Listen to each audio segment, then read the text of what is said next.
We're going to look at Bloom's take on the Western Canon and the topic of canonicity in general. So this is contemporary lit theory. And I wanted to address this topic, although the issue of the canon and discussions about the canon does not really take off until the so-called canon wars in the 1980s, when I'm an undergraduate, at which point it becomes very much a topic of conversation about which books ought to be in the canon of works that undergraduates read, or ought to be read in order to be considered a literate person.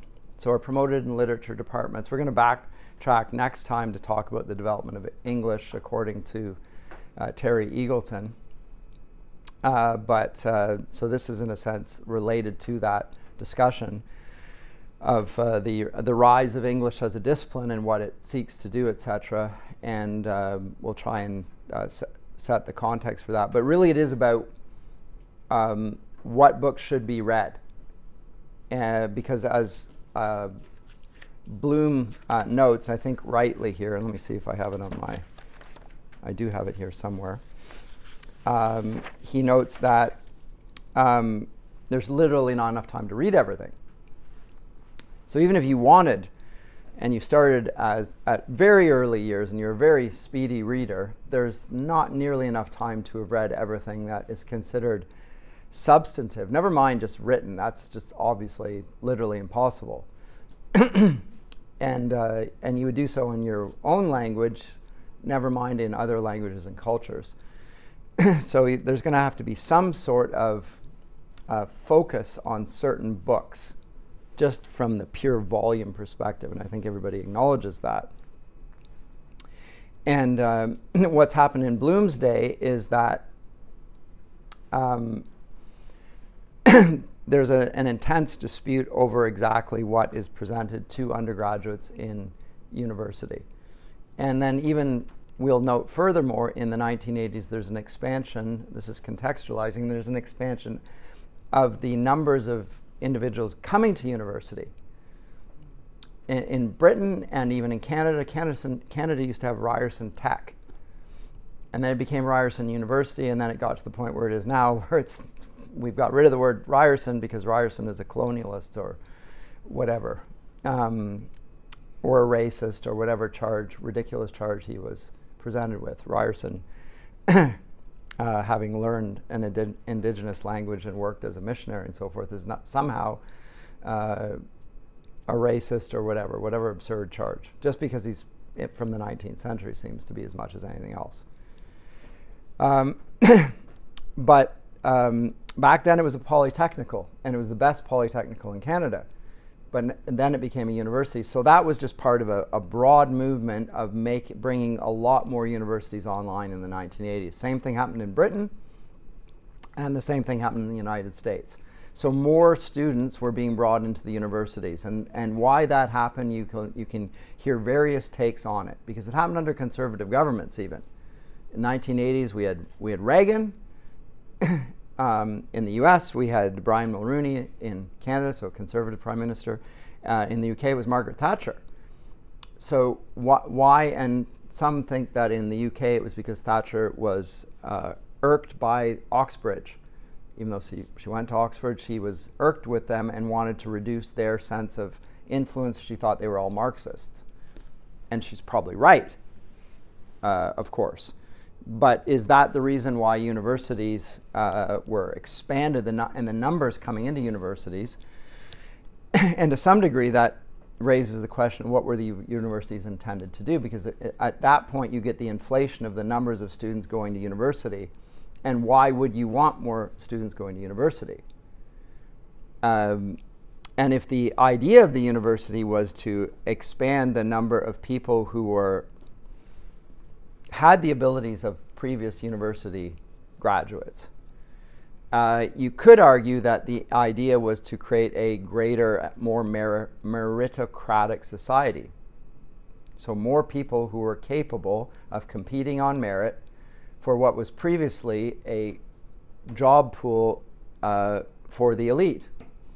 And that's that's really what an Oxford and Cambridge undergrad did. It qualified you for public service. It wasn't strictly speaking, it became, not strictly speaking, even an academic degree. You weren't intended to go on into the ranks of the professoriate by doing an undergrad degree. You were being prepared for public life. It was finishing school of some sort. And it was rooted in the great books. So our friends Coleridge, C.S. Lewis and J.R.R. Tolkien studied classics, what we call classics. They called it greats there. And that meant Latin and Greek. They studied in the original languages the great texts of those civilizations, and then in the 19 teens, around the time of the First World War, English was introduced as a new subject within those ancient universities. And the same thing would have happened around the Western world. I'm talking about English because that's what I'm particularly of interest in, and obviously it's pertinent to the canon as well. But universities were, I think, up until the 1980s, even in the 1960s, if you got into university, you were a member, like of 10% of the population would go to that at most. And it wasn't needed for most jobs, and it still isn't, by the way, although it is a requirement these days. Because again, if 40%, 50% of the population goes to university, and that's a higher degree, and if we place any value on ranking, then we're going to say, well, you've achieved this step, and we're going to start with that minimal step, and then we're going to have to discriminate amongst you somehow. How do we do that? If everyone has a bachelor's degree, then if you don't have a bachelor's degree, we can exclude you. It's just whittling down the pool. Anyway, so the universities expand, and with that, we get an expansion of not just more people, but more diverse people, not just from the social, political elite, the wealthy, those who can afford to spend 4 years out of the workforce. Because remember, back at one point in my grandparents' generation, and even in my parents' generation, people did not necessarily even finish high school. They left in grade 10 or whatever, and you didn't need it to work. My grandmother did not have a high school education. It was very well functioning, because you would not believe the degree of literacy and numeracy of grade 8 graduates back then. It's like a high school graduate now, except the high school graduates are probably not as capable. Extraordinary. So the debasement of the currency of education that has happened in the last 50 years. As I say, it used to be in high school that people graduated with a competence in Latin and Greek. Like they were able to read the text in the original language. That was a high school level. Nowadays, you have to teach remedial English in university. So debasing of the currency of what constitutes an educated person. That's a commentary on public education more than on university and the topic of the canon, but I don't think it's unrelated. If the aim of education is to increase opportunity for a greater number of people for allegedly democratic purposes, then the purpose of education has some aim other than excellence. It has a social utility. And the social utility is of expanding those that will be considered to be educated and will have access to the privileged positions in the government, in the bureaucracy, in the legal profession, etc. And so we'll get more women coming into university. In fact, they'll come for the first time. In Britain, there are a few women's colleges. So in Oxford, Somerville and St Hilda's, And they used to be exclusively women's colleges. And they arise in the 40s, 50s, thereabouts. The same thing would have happened here in Canada. So women started going to university. And that expansion of university numbers will change certain criteria here. Now, I don't want to say because this, therefore that, but I do note that over time, the aims of the university, by including groups on sociological and political rationale, has some effect on the discussion of the canon, because at that point, those groups who read the authors say, none of those authors is like me. There are no women in your canon, or not enough women.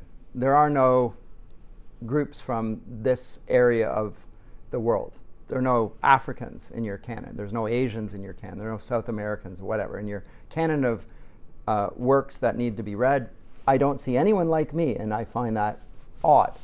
So I want some sort of person to look up to, because the idea of literature, which I think we see goes back to all the way of Aristotle, is that people, by their very nature, love to imitate. And they imitate those that they look up to, and they don't want to be looking up to European men. If the European men are perceived as the obstacle to the form of progress. Now, you get what you get here already, and I don't think it's a direct aim, but it is a consequence, is that there is a lobby for changes in what constitutes the canon. Now, it can begin by including people within the canon of literature. Well, let's add a few people to fit that new demographic of the university audience. We'll try and add to the canon. And that's one way to see it. And I'm going to talk about what we mean by the canon. I'll revisit that, because I don't think I fully dug down on it last semester, although I did refer to it in that lecture on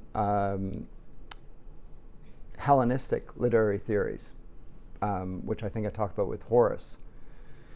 The time between the Greeks and the Romans, there's this interregnum, as it were, when Alexander's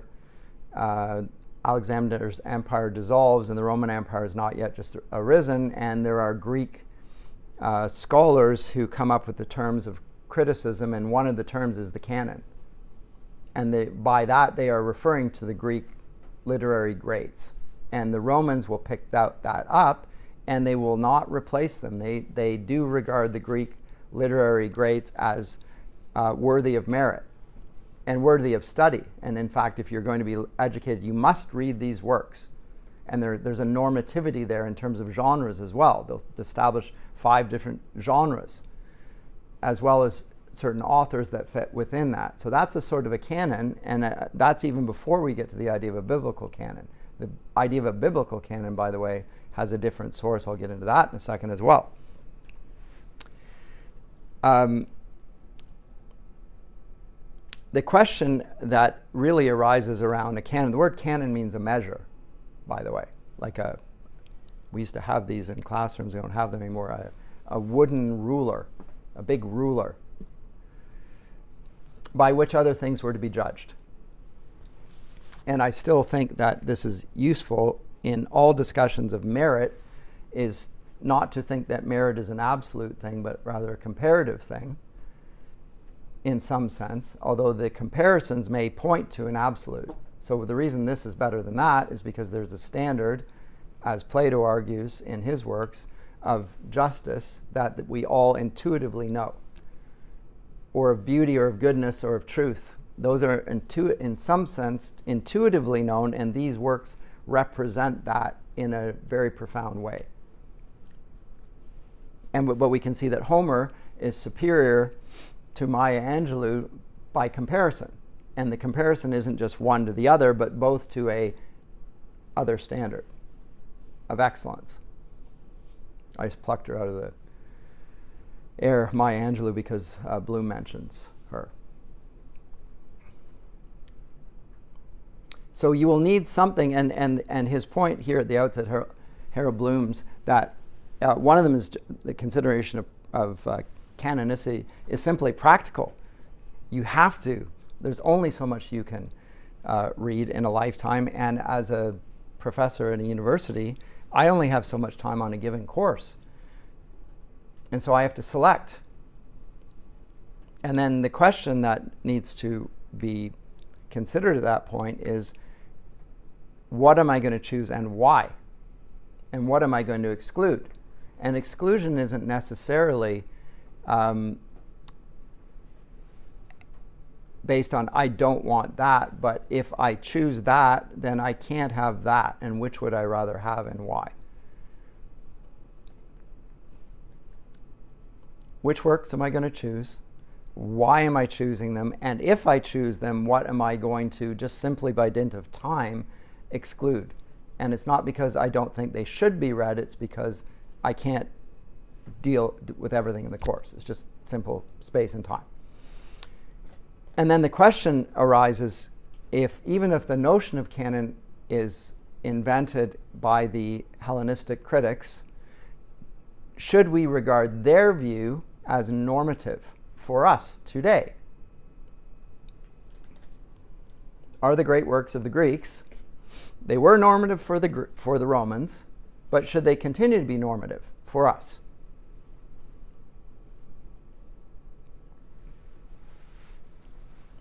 And if not, why not? But what we will do over the course of time is add works to those that we consider to be canonical. So we do have certain Greek works, and then we'll add Roman works, and then we'll add other works to it. So the notion of canon as a fixed thing and unchangeable, we have unfortunately imported from discussions of biblical canonicity. Right? You're not to add to the works that have been written here. Anyone who does this will be anathema. That's what it says in the book of Revelation. You must not add to it, because if you add to it, you're suggesting that there's that what is currently there is insufficient for the purposes for which Scripture was written, which is to acquaint you with God and His ways. It's revelation. So it doesn't matter what your Christian denomination is. I don't think any of the major Christian denominations, East or West, Catholic or Protestant, will allow you to add to the books of Scripture. And even if you could do it theoretically, it would require a sort of consensus, which I just think is not possible. And one of the ways in which they'll criticize more contemporary religious developments, like Mormons, is they'll say, you're just saying that this new revelation is somehow the Word of God. And this seems to fly in the face of Christian beliefs on a fixed canon and of God's full revelation, which is presented in the person of Jesus Christ, and the works point to Him, and He is God Himself. So how is that even possible, that you're going to say something is incomplete there? And if you do, you're attacking the status quo. But that idea of canonicity being something we can't add to is a misrepresentation of what we mean by the canon of literature. So even if I say, on my course, we're going to look at these works, I'm not saying you shouldn't read other works. I'm just saying I can't do it here, and there are reasons why I'm going to do that. And somebody's going to take issue with me in every class, I wish you had done this. And I'll say, I understand that. Well, sometimes I don't. I say, well, I think I can show you why that would be a bad inclusion here. But sometimes it's sort of a close run thing. You think, yeah, I can see why you would want to do that. But the problem that he brings up at the beginning here is that overpopulation, Malthusian repletion, is the authentic context for canonical anxieties. This is his rather interesting way of presenting this. There are too many books to be read now. And this is the problem. Now, when you read Bloom, by the way, I think you always have to realize that he is being humorous. I don't think he's altogether serious in his, it's sort of a playful engagement with the critics. And yet there's something that is serious in it, and where he is serious is in thinking that the canon serves aesthetic purposes alone, and nothing but aesthetic purposes.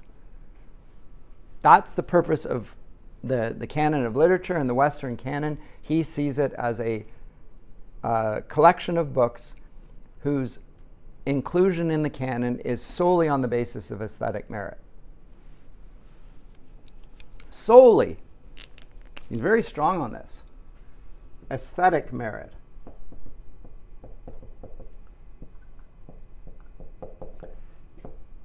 Which is in relation, I guess, then to beauty or sublimity, ignoring what I said last semester about the categorical distinction in the 18th century of these two terms.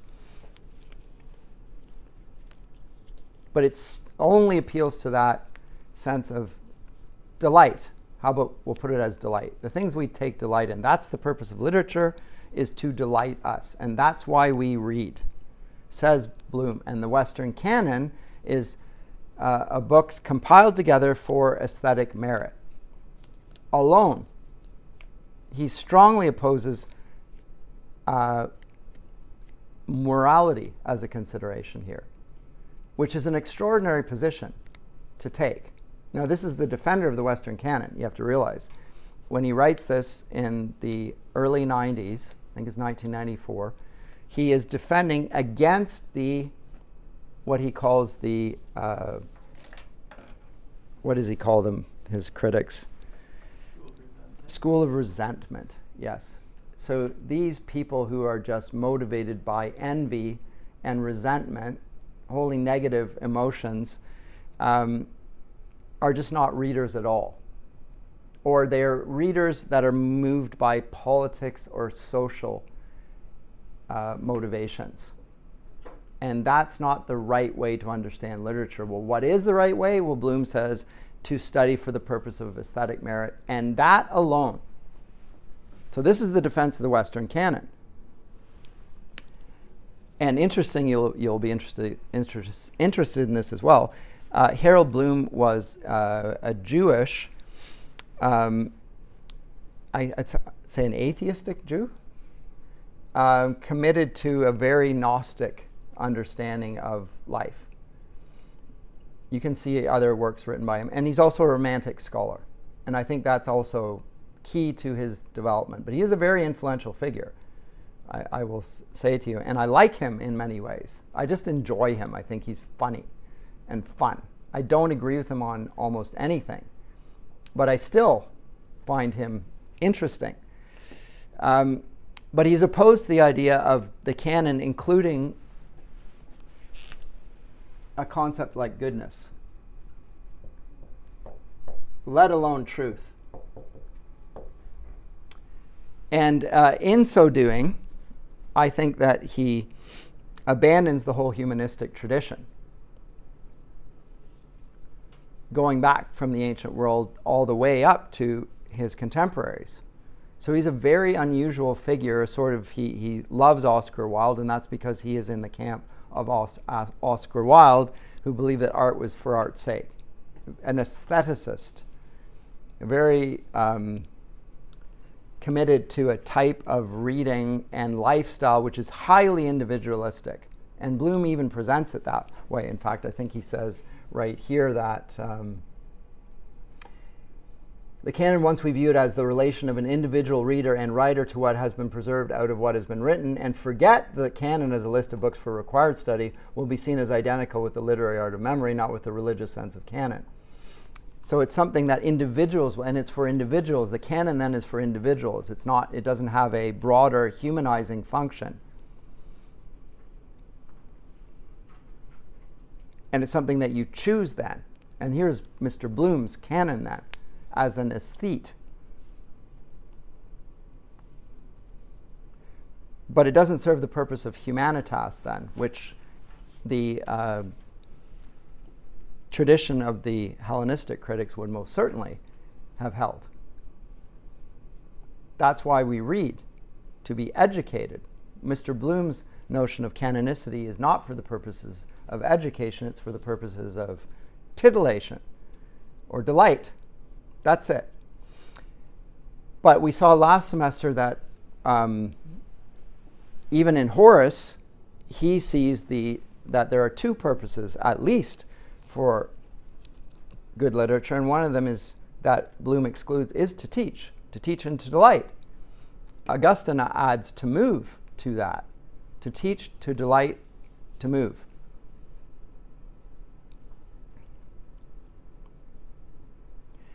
And Bloom has reduced it to delighting.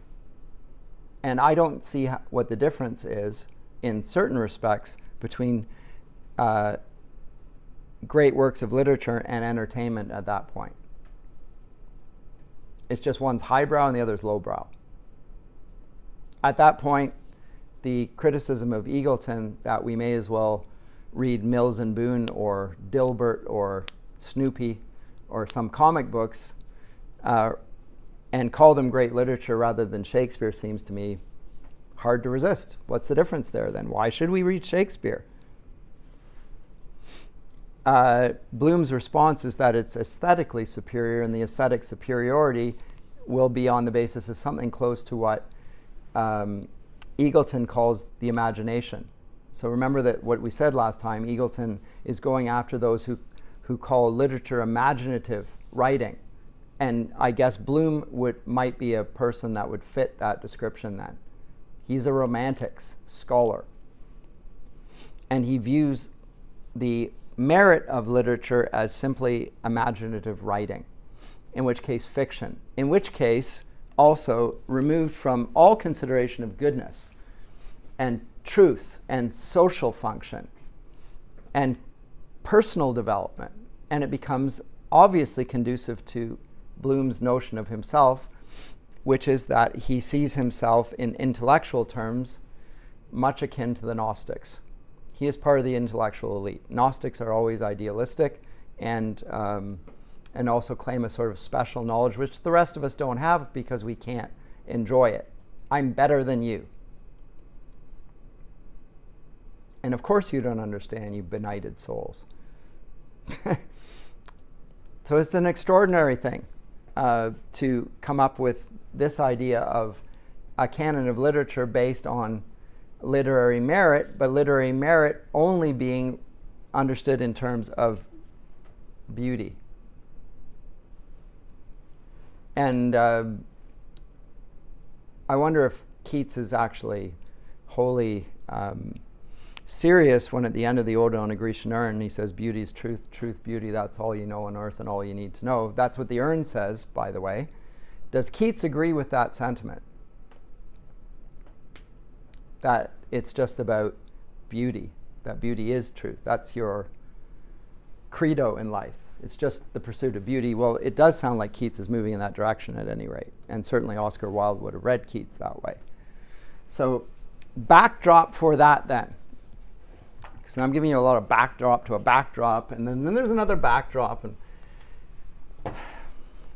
And I apologize for that, but I think that you need to see there's something going on here. What is going on here is what, pulling in another text, The Abolition of Man, which I don't put on this course.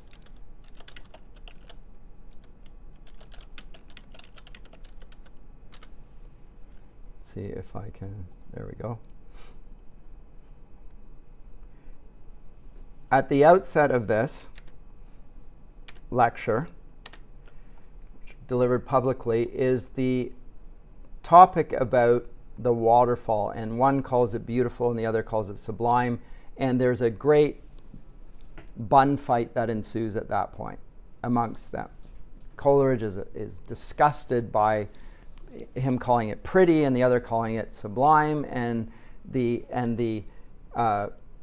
teachers saying this confusion is continually present in language as we use it. We appear to be saying something very important about something, and actually we're only saying something about our own feelings. Okay, so that's the pretext for The Abolition of Man, is that they're reducing matters of taste to subjective impressions. Well, that's exactly what Harold Bloom does here. He thinks that aesthetic taste is a subjective preference. And his subjective preferences are superior to ours because he's one of the elites. And he's read better, and he has a more sophisticated facility for taste. Which may be true, by the way. But it's not going to be sufficient to ground what we will call a canon. And it never was, historically. This is a late 20th century dying breed of academic who is defending a canon, but in a wholly non-traditional way.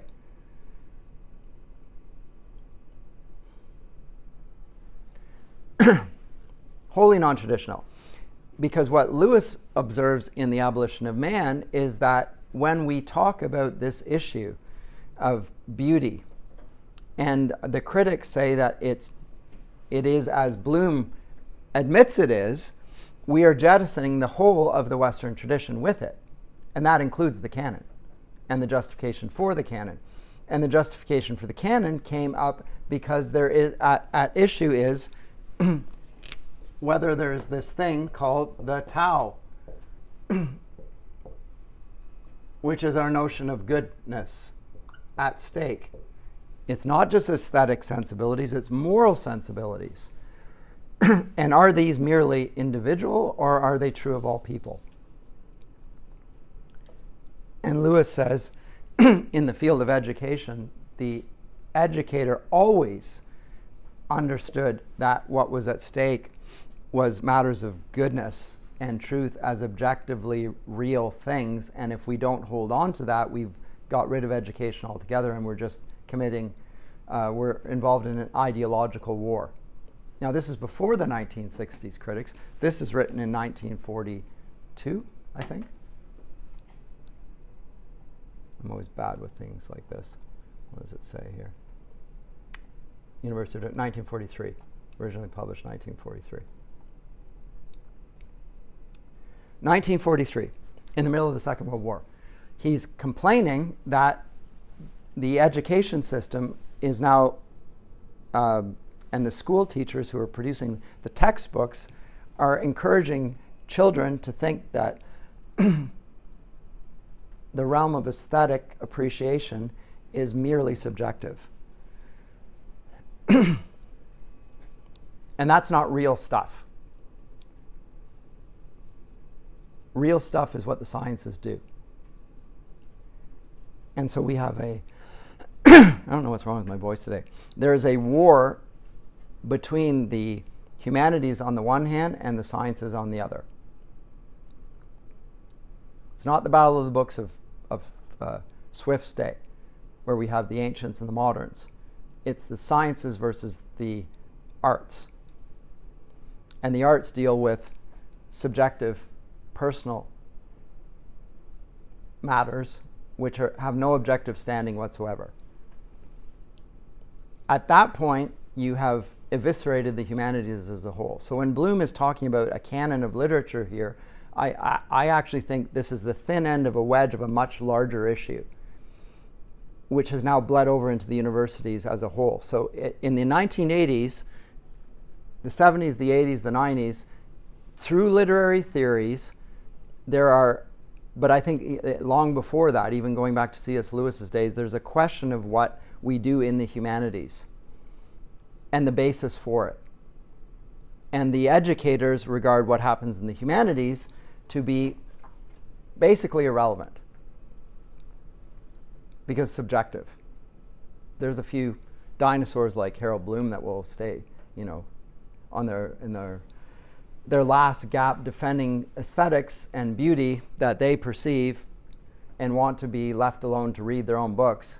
By the way, Bloom was so dismayed about public education in the United States that he left his books, his whole personal library, to a small Catholic liberal arts college, because he said only the Christian liberal arts colleges are still studying the great books. That was interesting, huh? Not a Catholic, secular Jew. Because Christians have held on to the great books, but not for the reasons that he is presenting here. And That also is interesting. So that's where I wanted to come at this as a teaching in a Christian university, and even before I was a Christian, thinking that there's more at stake than Mr. Bloom is making it out to be. It's not about what he says. There's more here. And it's not even about literature per se. It is about the relation of education to humanity and what the humanities do. Now remember, the universities began as a Christian institution in the medieval period, and theology is the queen of the sciences in this period. It's the one that reigns over the other disciplines. That's what is meant by a queen here. There are other liberal arts, and the liberal arts are the different paths of knowledge that are under the authority of the queen. The queen is the monarch over them, but they are still subjects unto themselves. There are 3 of the word, and then there are 4 of number, the trivium and the quadrivium respectively. But they're under the dominion of theology. Well, come the 19th century, theology is removed from the university in Germany. And the Americans follow in this. And so eventually do the Brits, and so eventually do the Canadians, by the way. So the German research university built on going back to what I said last semester, the Geisteswissenschaften, there are 2 divisions, the Geisteswissenschaften, the spiritual sciences, on the one hand, and the Naturwissenschaften,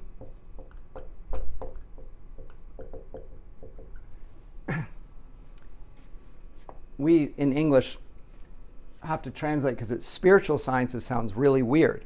And maybe it should. Actually, if it was called spiritual sciences, it probably would never have taken root in non-German universities. That people are like, what? Spiritual sciences? That sounds like seances or, reading crystal balls. Or we translate this as the social sciences usually. Or you might even get it as human sciences. You'll see those translations. But note that Geist has nothing to do with human unless you've reduced the human to the Geist. In which case you move in the direction of Harold Bloom, who is, again, a Gnostic. And the Gnostics believe that the spirit is the essence of human nature and the body to some degree is not. Or it's a prison house for the soul. You move in the direction of what we would call Christian heresies, Jewish heresies for that matter. So views of human nature are at stake here. And again, once the discipline gets defined in accordance with this, what happens to the traditional view of education as humanitas, to humanize people, make them what they are in a more fulsome way? Now, for a Christian, to be a full human being, the model for that is Jesus Christ. He's not just the Son of God, he is the perfect man. Not just because of what he does towards God, he's pleasing in the sight of God and man, it says in Scripture. Both, and not insignificant. So he's a man for us as our example to follow in everything he does, in the way he acts, the way he teaches, the way he relates to other people, etc. Right? Can you imagine? Imagine if he was a member of your own family, what that would have been like. I can't. Other than he wouldn't be like me. I guess he'd be like me in my ideal day, but can I even imagine what a perfect man would be like? Unbearable for his siblings, probably in some ways. Yeah, Mom always thinks you're right. That's because you are right. It's the worst. And his family doesn't believe in him while he's alive, right? That's interesting. Even his own family. After is different, because his brothers then, like James, comes to faith in him and so forth. But in early days, even his family is at odds with him in some ways, in the sense that he's claiming to be God, and they're like, "You're my brother." You're like, "That's Mom," and not buying this stuff. There's a lot of siblings that want that sort of worship from their fellow siblings, and they're not getting it for obvious reasons. Anyway, that idea of the humanities gets replaced by the Geisteswissenschaften, is what I'm saying. And the word itself shows a move towards Gnosticism in the academy. And 19th century studies will evidence the exact same features that Gnosticism does. It becomes an intellectual elite with a secret sort of knowledge, and it's there for the benefit of those within the academy. It is not there to humanize people in general. It's there to capture the elite. It's there to cultivate the elite. And the elite are to conceive themselves in the terms of their Geist. So this itself is a problem, and it has an effect on the canon, discussions of the canon. But note that the rise of English, we'll talk about this next time with Terry Eagleton, takes place after this development. And so though Oxford and Cambridge and other universities, some of the ancient universities in the United States and Canada for that matter, exist before this development, the question is, how much have they held on to the humanities and how much are they devoted to the social sciences and their agenda? And the agenda of the social sciences is basically to follow Hegel and progressivism. It's not retaining the good of the past, it's moving towards the good of the future. And in the public school system, it will be through the acolytes of John Dewey, etc. Not only John Dewey, but John Dewey is the best known of the progressive educators. But he's promoting a sort of Hegelian dialectic of progress. So we're looking towards the knowledge of the future rather than retaining the and remembering the good that has been presented in works of the past. And once that happens, and so I think this is not a static move, it becomes progressively further and further removed from the original canon to the point where we are right now, where the canon of literature recognized in the 1960s is now the thing that they want to remove. It's not, they don't just want to add to it with new works, they want to remove the original core. So that's the progress. The progress is seen negatively by removing what was considered to be canonical. And the new canon is seen only in negative terms. So that the works that are included are not appealing to notions of goodness, beauty, or truth, but simply social utility. And the socially useful thing is to get rid of the canon itself. There's a new canon. This all makes sense. And again, the standard of appeal is the Geist, the Spirit. And the Spirit now is of those who are in the academy, who are running the academy. They are going to determine what is good for the rest of us going forward.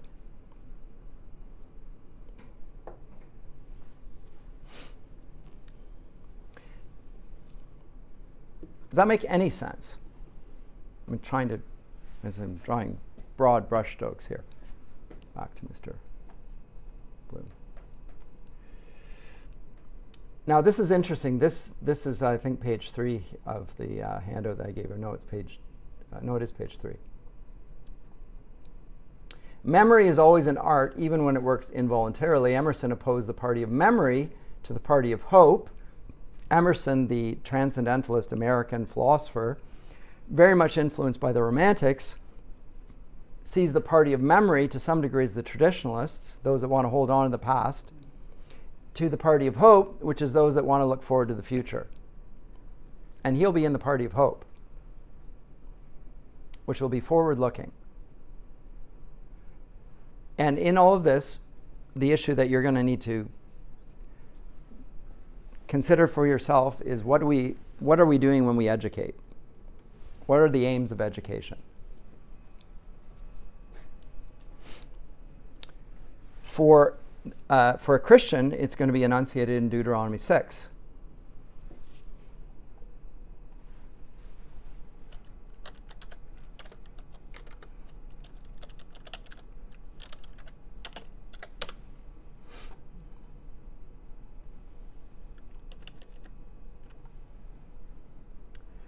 You shall love the Lord your God with all your heart.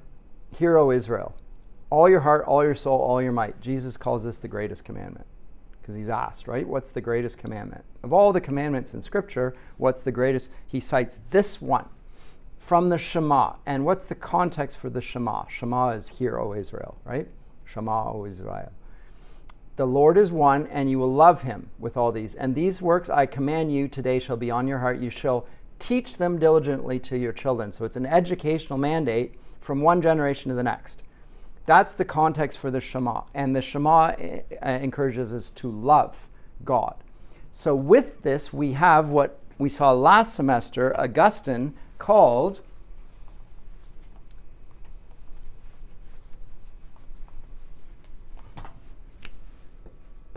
and Lewis will explicitly invoke this in the Abolition of Man, what Augustine calls the ordo amoris.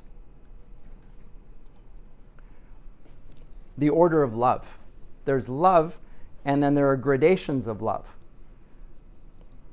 And in the four loves, he enunciates the four different types of love as he sees it.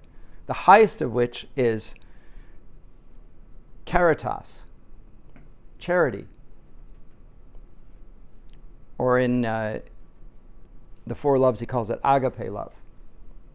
The love of God for us. And it's not like the other loves.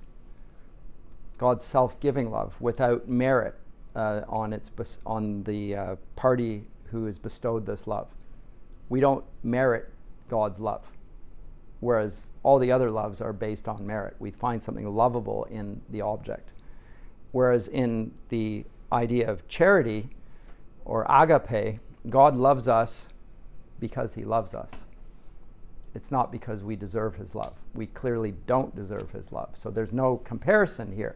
And so this is why it's important that the love of God is seen as the first commandment, which is the greatest form. And then Jesus moves from this to say, and the other is like it, love your neighbor as yourself. But it starts with this, because this is the form of love that will norm the other forms of love. Because if you take it on the other way, from the other angle, you will never get to God's love, because it's not like the others. You need to start with Christ's love for his church. And that will then inform how we are to love. And how different is it? Well, Jesus tells us we should love our enemies.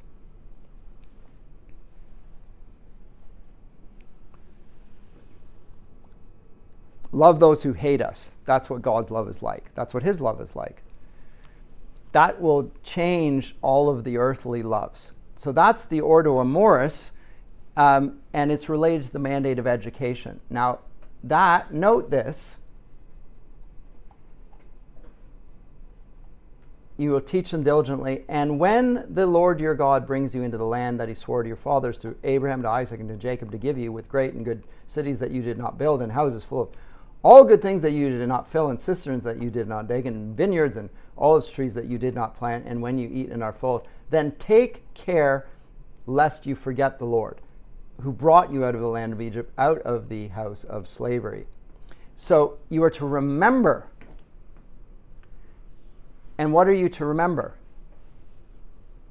What happened in the past. And that will be normative going forward for you and your people. And it will be the same for Christians. It's a backward-looking thing. It's rooted in love, clear, but it's also rooted in the past, and it's retaining, holding on to that. And it will go even further than that. Milton, in his treatise of education, will say that the aims of education is to restore the ruins of our first parents. That's the aim of education. It's a recovery job. We're there to get back the knowledge that Adam and Eve lost when they sinned against God in the Garden of Eden and fell from perfect knowledge. When I say perfect, on a human level. They never had God's knowledge, but they had a perfect human level. Perfect human knowledge.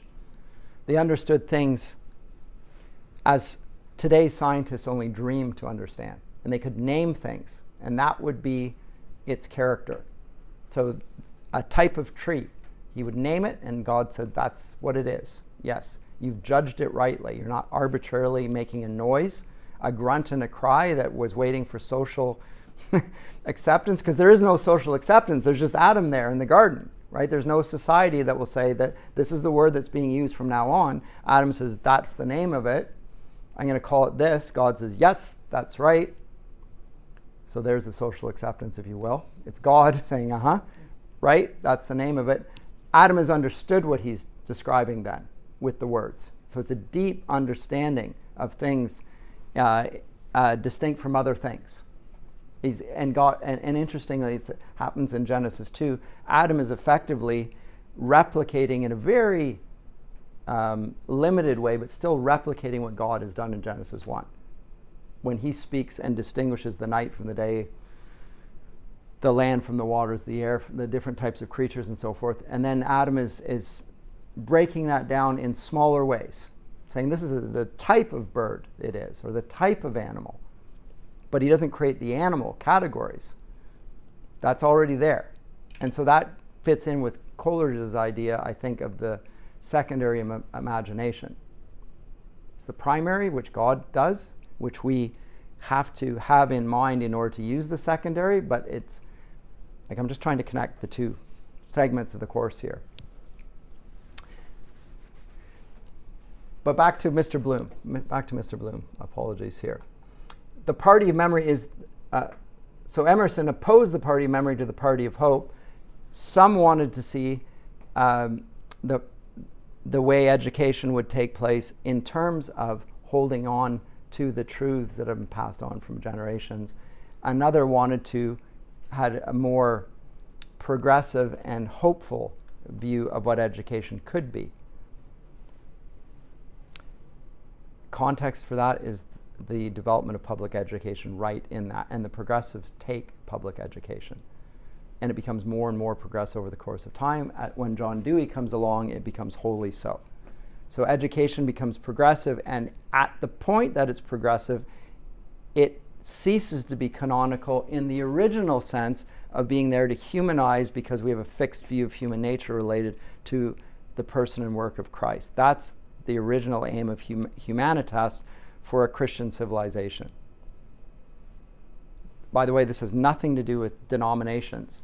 All Christians. So in Canada, Egerton Ryerson, who I mentioned earlier, comes up with the Ontario education system as a compromise between the attempts of the Anglicans to make Ontario education the Anglican education system.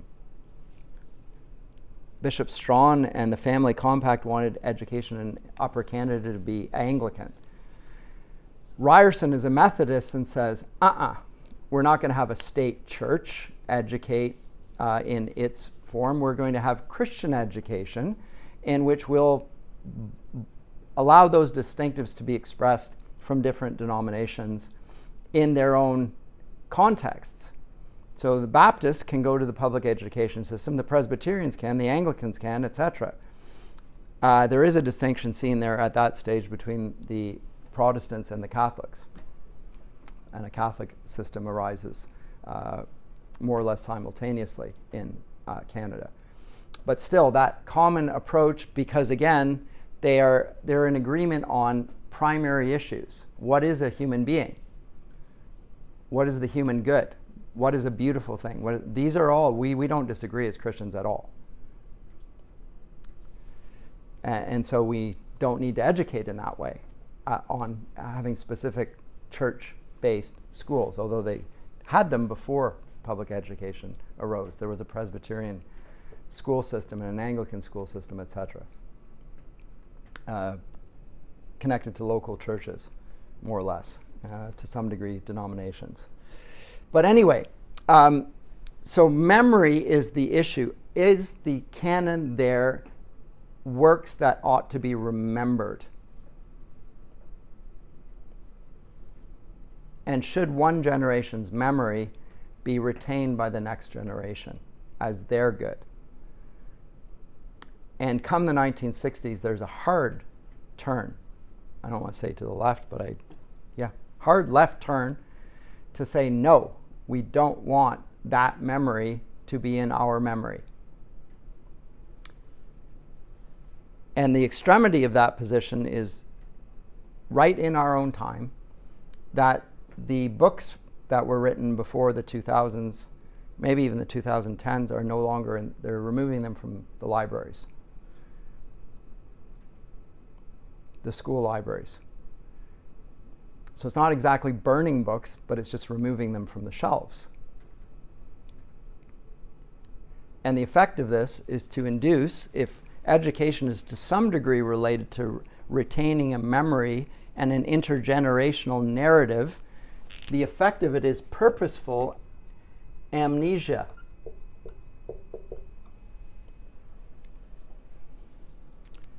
You know, an amnesiac is somebody that's been probably hit over the head and they forget who they are. It fosters this quite purposefully, the education system. It's fostering an amnesia. Now, it doesn't present it in such terms. It presents it in terms of what it's including. Because, again, the aim is to be DEI. I always like to invert these words, but diversity, equity, inclusion. We're including new things, which, of course, they are, but they are also excluding old things. And to make that irreversible, they just trash the old books from the libraries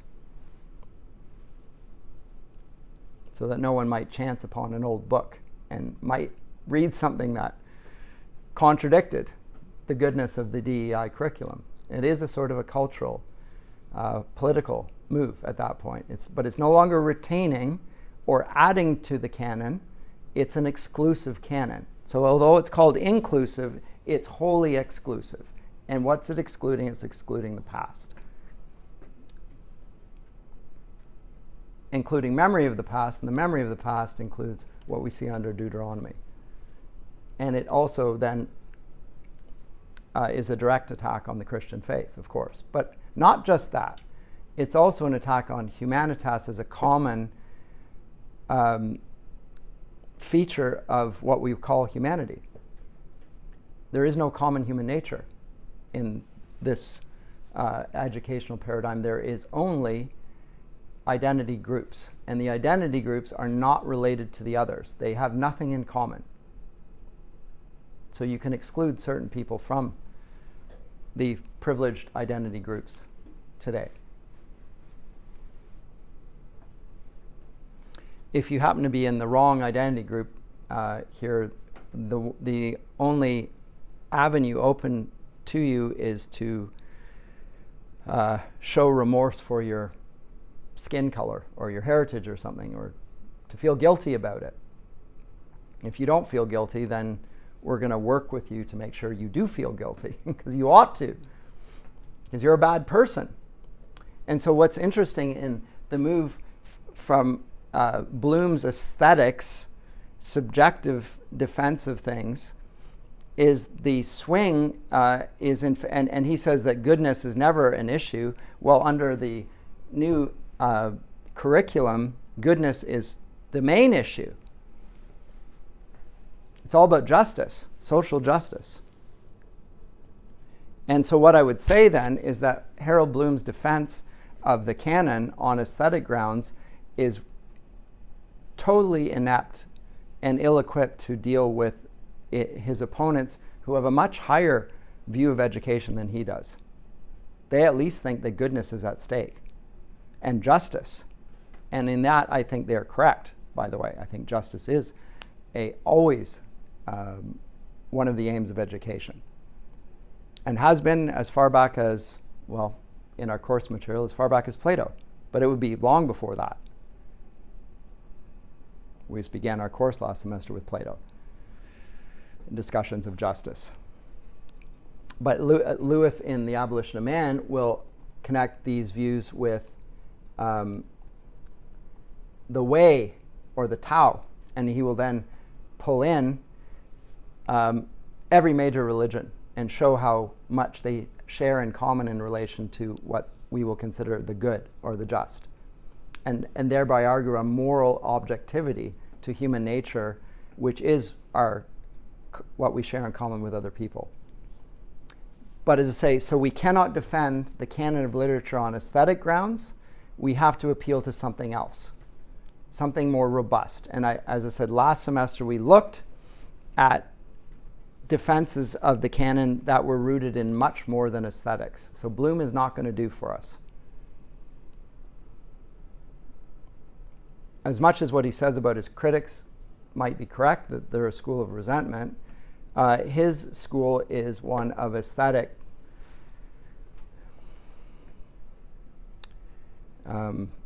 self-titillation as much as anything that is not going to stand anybody's test. And then he comes up with absurd, although necessarily and intentionally hyperbolic assertions like a book called Shakespeare and the Invention of the Human. I mean, which sounds blasphemous and probably is. But that's the title of one of his other well-known books. So this is the leading critic in the 1990s in American universities, was read in the UK while I was there, with some approval, some criticism as well, but some approval because he's at least defending something in the great books which we're reading in universities, which these other schools don't even want to consider, which is beauty. And really in literature, beauty is a consideration. Make no mistake. Because the works are there to teach and to delight, and the beauty is what delights us. It is there. It's just by reducing it to only that and saying that morality bears no consideration in the discussion, he's cut off the main branch on which he could have made a fight back, and Lewis in The Abolition of Man makes that case, by the way, and shows furthermore in The Abolition of Man how this discussion, which seems to be related to literature, actually includes education in general, and for that matter, the sciences. Because that's what the third chapter of The Abolition of Man is about. It's about how the conditioners will use science as a way of oppressing and crushing their fellow human beings. And remember, this is in the backdrop of what's happening in Nazi Germany, where they were using propaganda to dehumanize certain segments of their population. Jews, homosexuals, handicapped, but various people groups were seen as less human, and the conditioners decided that education served their purposes, just like Gnostics always do. Education is there to serve our hidden purposes. Lewis says it can't be so. What Lewis describes here is a discussion that I think continues to be relevant even in contemporary days. So when we're talking about lit theory, I want us not to just be thinking about lit theory, but education in general. How is this going to apply to our lives? But that discussion, in my experience, is only happening in a very few places.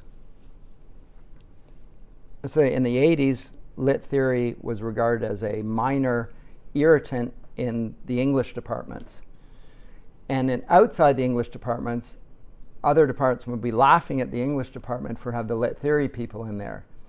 And I said to them, it's coming for you.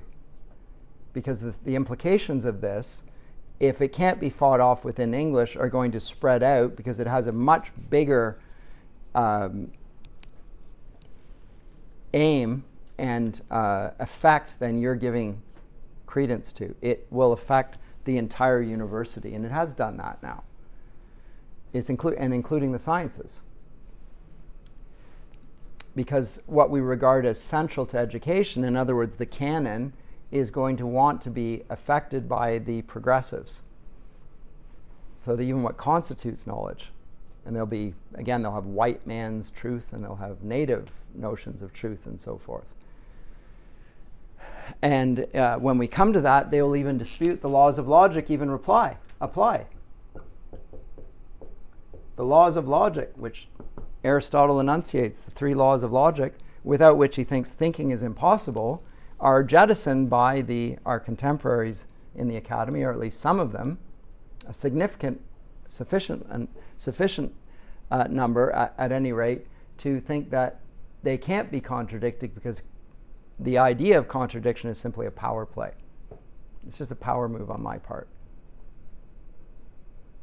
rather than a shared way of looking at the world, because again, they see nothing in common with their opponents. So it's literally a dehumanizing thing within the realms of the university.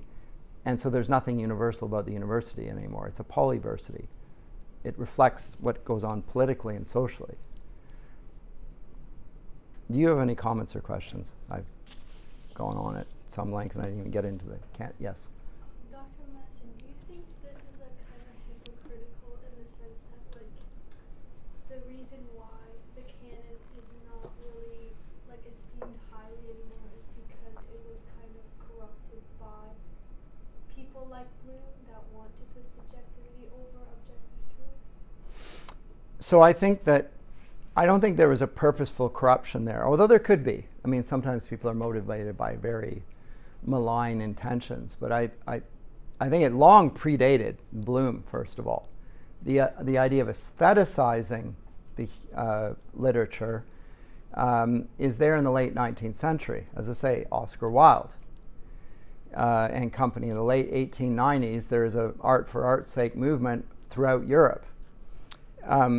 But that is downstream from earlier developments. And I talked about them last semester when I said that language in the early 18th century was no longer being seen as an attribute of human nature that we share with God. So what we call them technically is a communicable attribute, as opposed to an incommunicable attribute like omniscience and omnipotence and so forth. He doesn't share those with us, but language he does. And we would have traditionally, at least Christians, but even the pagans, see that there's something important about language that the animals don't have. Come the early 18th century, they say, well, where does language come from? And they attribute it to effectively an animal origin. It begins in grunts and cries, just like the animals make grunts and cries. And words are just a more sophisticated form of grunts and cries that eventually gains social acceptance through social consensus. Other grunts and cries, but they're just approximations of the truth. They never actually do what Adam's language does, which is express a true statement about something. And you would have determined what that was by the laws of logic. And you could say, no, that's an incorrect use of the word. The word means this and not that. It can't be this and that. It's very black and white in terms of logic. It's this or it's that, and there's nothing in between. There's no gray there on things. And therefore, logic is extremely important in the humanities. But in the 18th century, as I say, it moves to establish language on an animalistic basis, on a probabilistic basis. And language at that point was also provisional. Even a term that was used could be replaced by a later term, and the older term could be set aside and forgotten and seen as irrelevant. So that view of language, which arises in the early 18th century, is a necessary precondition for the Geisteswissenschaften. So that is what I tried to present last. I'm not going to write that horrible. Yeah, I'll write it out since I started. That horrible compound English word, Geisteswissenschaften.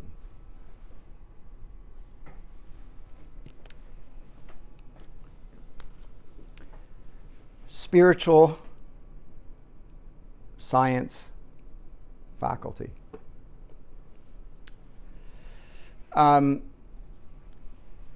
That's dependent on that notion of what the humanities morph into is dependent on what it does in understanding what language is.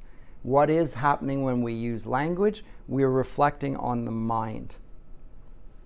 A word approximates what's in our mind, not what we see in front of us.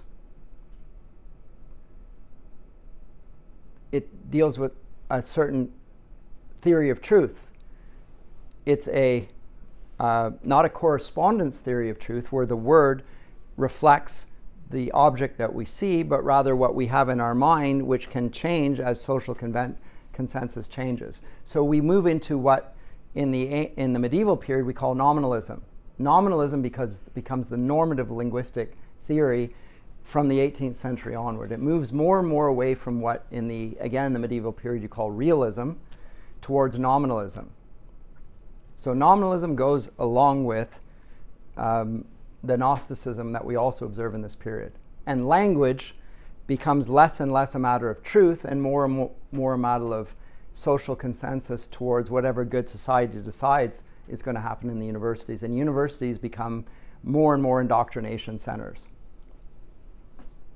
Because again, if the terms of truth are simply the terms of social agreement, then there is no way of adjudicating right and wrong there. It's just a power play within the university. Does that make sense? But that's where it begins, and then it develops over the course of time. By the time we get to Harold Bloom, he's at the end of a long chain of developments that lead to such a very highly abstract and aesthetic notion of what great books do, which nobody in the ancient world would ever have conceived. They would think it was ridiculous. They wouldn't regard him as a teacher either. He'd be like a sophist. But a sophist that isn't even trying to sell his teaching, per se. He's not trying to persuade. He's trying to take delight in his private amusements. And thinks that's what university's for, is to develop people who enjoy reading like he does. So he would have universities not only not expanding, but shrinking to a couple oddballs like him. They'd have to be very wealthy for that to take place. Such a reduced idea of the university. But again, nothing to do with what the original university was, which was a union of all forms of knowledge united together under Christ, in which words and numbers have a purpose and a story and a narrative that's connecting the past to the present to the future. But once amnesia sets in, this is my final illustration. I've used this illustration before. I haven't done it in many years. Here's my great. This is a sailboat, by the way. It's intentionally badly conceived. You know what this thing is here? This thing's called here, under the water. The rudder? The rudder's up here. That's the thing you hold. What's this thing, though? You're right. This is the rudder, and this is connected to the rudder. You have it hold it in your hand in a sailboat in the summer. You know, the little one. This is called a keel. If you're in a single person sailboat or two, and you flip the boat, the wind pops it over. You have to go over and grab the keel so it doesn't slide through, right? You're told to go make sure you get on top and grab it, because otherwise it just falls through the top and sinks to the bottom, and you can't recover the thing. So you got to do that. But the keel is there. What is the purpose of the keel? You know what it does?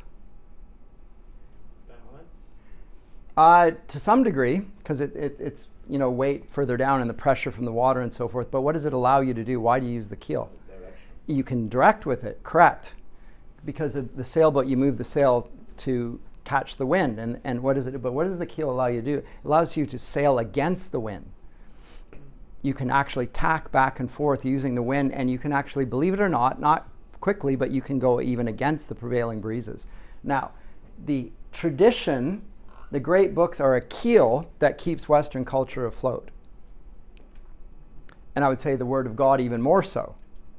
But the humanities connected to this idea of a tradition is like a keel that keeps the boat from being blown over by the winds of cultural change. You abandon the great books, you abandon Scripture as the center of the central plank of education, and you will be like a boat that gets blown over by winds. And that's exactly what's happened in our day.